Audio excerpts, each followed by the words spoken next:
Children, welcome back to the last and the final module of your sound chapter. Now, in the previous classes, we learned what is sound, how sound is produced, and then how sound is received by our ears. That means how we can hear the sounds.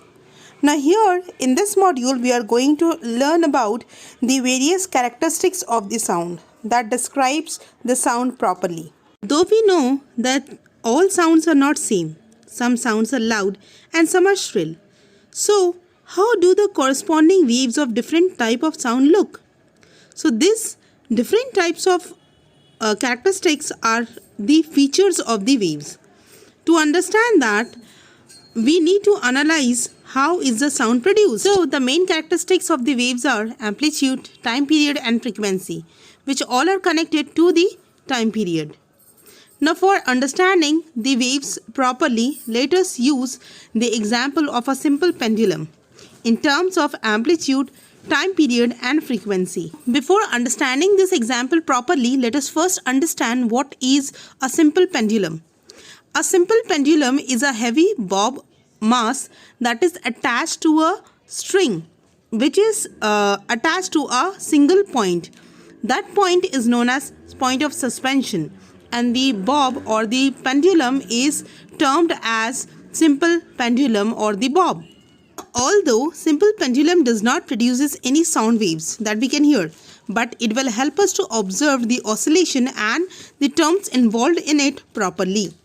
So let us understand the first part of the term, that is oscillation. Now, what exactly do we mean by oscillation?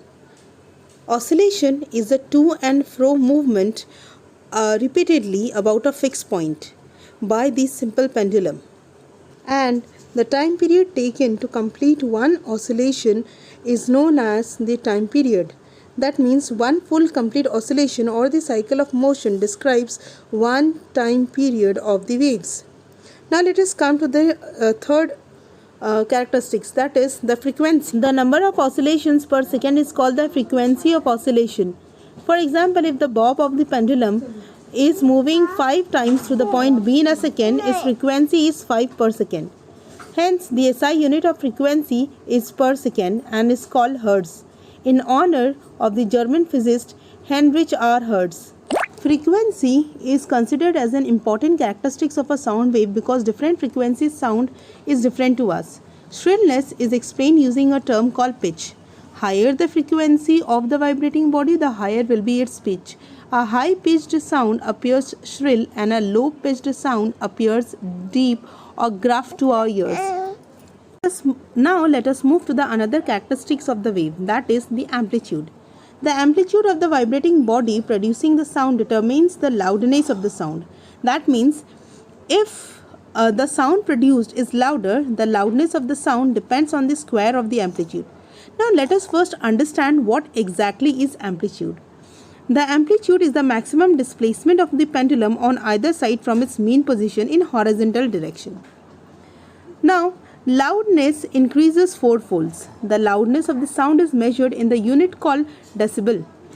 Although there are various characteristics that defines a sound wave, but the speed of the sound waves is different in different material depending upon the kind of the substance or whether the substance in materials is solid, liquid or gas. For example, the speed of sound in air is 343 meter per second, whereas in water it is 1483 meter per second. Similarly, it is different in various kind of materials.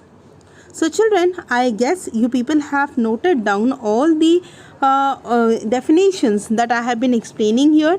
Keep learning, stay safe, stay home. Goodbye.